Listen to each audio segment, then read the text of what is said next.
दिल्ली के उप मुख्यमंत्री मनीष सिसोदिया के खिलाफ जो है अनुमति मिल गई है गृह मंत्रालय से और जांच की, क्या कहेंगे? इस अनुमति का हम स्वागत करते हैं और मैं सीबीआई से मांग करता हूं कि तुरंत इस मामले में मनीष सिसोदिया को गिरफ्तार करे, क्योंकि ये बड़ा गंभीर मामला है। ये साधारण करप्शन का मामला नहीं है। जासूसी कांड देश की राष्ट्रीय सुरक्षा का मामला है। और जैसा कि उनके ज्वाइंट डायरेक्टर जो सिन्हा इसको देख रहे थे, उन्होंने कहा कि हम सारी रिपोर्ट जो है अरविंद केजरीवाल को सीधा देते थे। तो मेरा तो मानना यह है कि मनीष सिसोदिया को गिरफ्तार किया जाए और अरविंद केजरीवाल की भी जांच की जाए, क्योंकि इसमें कहीं ना कहीं विदेशी ताकतें भी संलिप्त होगी, ऐसा मेरा मानना है। मेयर चुनाव से ठीक पहले इस तरह का आदेश आना, तो हो सकता है कि इसको ये कहा जाए कि दबाव बनाने की राजनीति है। नहीं, ये तो 10 दिन से चल रहा था। अनुमति किसी भी दिन आ सकती थी। 10 दिन पहले भी हमने इसको लेकर अरविंद केजरीवाल का घेराव करने की कोशिश की थी। और ये बड़ा गंभीर मामला है। मीडिया हाउसेज, राजनेता, पॉलिटिकल पार्टी, जुडिशियरी, इन सबकी आप जासूसी कराएंगे दिल्ली में बैठ के और कोई प्रशासनिक अनुमति नहीं लेंगे। आप किस राज्य की बात कर रहे हैं? मनीष सिसोदिया अपने आप को बेहतर शिक्षा मंत्री होने का दावा करते हैं। वो दिन दूर नहीं है जब दिल्ली के बच्चे ये कहेंगे कि हमारा शिक्षा मंत्री नहीं, शराब घोटाले का अभियुक्त और जासूसी कांड का मुख्य अभियुक्त है। ठीक है, तो आपने देखा कि ये थे बीजेपी के दिल्ली प्रदेश अध्यक्ष वीरेंद्र सचदेवा। शैलेंद्र के साथ राम किंकर सिंह, दिल्ली आज तक। तो आपको हम बता रहे हैं कि दरअसल ये जासूसी कांड क्या है, क्या है ये पूरा मामला। दिल्ली सरकार ने 2015 में फीडबैक यूनिट का गठन किया।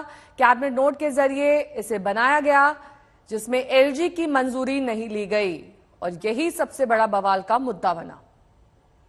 लगातार आरोप इसको लेकर लगाए गए कि 1 करोड़ के कोष से बनी थी ये फीडबैक यूनिट। 20 पदाधिकारियों के साथ इसका गठन किया गया और 2015 में इसकी शुरुआत हुई। राम किंकर सिंह मेरे सहयोगी इस वक्त तमाम जानकारी के साथ जुड़ गए हैं। राम किंकर, ये दरअसल पूरा का पूरा मामला अब मनीष सिसोदिया तक आकर टिक गया है, क्योंकि वही सबसे बड़ा नाम है, दिल्ली के डिप्टी सीएम है, लेकिन कई और ऐसे अधिकारी भी जो हैं वो इसमें नामजद हैं। ये पूरा मामला दरअसल एक बार विस्तार से हमारे दर्शकों को बताइए और कहां पर जाकर सिसोदिया इसमें फंसते हैं वो भी जानकारी दीजिए। देखिए, दरअसल ये पूरे मामले की जांच सीबीआई ने की थी इसी साल जनवरी के महीने में, और इसकी एक रिपोर्ट उन्होंने देकर खुफिया विभाग को दी। और खुफिया विभाग को रिपोर्ट देकर के साफ तौर पर सीबीआई ने आरोप लगाया घोटाले का, और साथ ही साथ ये आरोप लगाया कि किस तरह से एक खुफिया यूनिट एफबीयू का गठन किया गया था और उसके बाद से जासूसी का आरोप लगाया था। और इसके बाद से गृह मंत्रालय से अनुमति मांगी गई थी। अब गृह मंत्रालय से अनुमति देने की जो कार्रवाई थी वो भी 10-1 दिन से चल ही रही थी। इससे पहले जो एलजी है उन्होंने मंजूरी दे दी थी।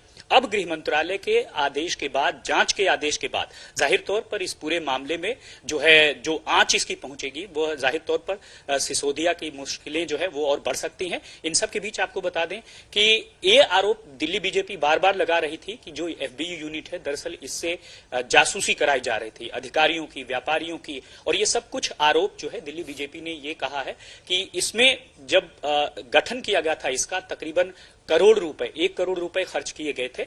और आरोप बीजेपी का यह भी है कि इससे नेताओं की और साथ ही साथ सिर्फ बड़े नेताओं की नहीं बल्कि कुछ आम आदमी पार्टी के नेताओं की भी जासूसी कराई जा रही थी, ऐसा बीजेपी का आरोप है। तो इन तमाम आरोपों पर जाहिर तौर पर अब बीजेपी प्रेस कॉन्फ्रेंस करेगी 10 बजे के करीब, और उनका यह कहना है कि बहुत सी ऐसी चीजें हैं, खुफिया चीजें हैं जिसका वो खुलासा करेंगे। लेकिन इन सब के बीच आपको बता दें कि 26 फरवरी को जो मनीष सिसोदिया को पूछताछ के लिए सीबीआई ने बुलाया हुआ है शराब नीति के मामले में, और दूसरी तरफ दिल्ली का बजट भी पेश होना है, क्योंकि सिसोदिया बार बार ये मांग कर रहे हैं कि बजट पेश करने के लिए उन्हें मोहलत दी जाए। बावजूद इसके दूसरे समन से फिर उनकी मुश्किलें और बढ़ सकती हैं। और ऊपर से ये मामला जो कि एफबीयू के गठन का है और ऐसा मामला जिसमें अब गृह मंत्रालय से मंजूरी मिल गई है, तो साफ तौर पर हम देख रहे हैं कि जो मुश्किलें हैं वो धीरे धीरे बढ़ रही हैं। लेकिन इन सारे घटनाक्रम में जो दिल्ली बीजेपी है वो एक के बाद एक आरोप लगा रही है। और अब वो तो कह रहे हैं कि हम तो बहुत पहले से ही ये कहते रहे हैं कि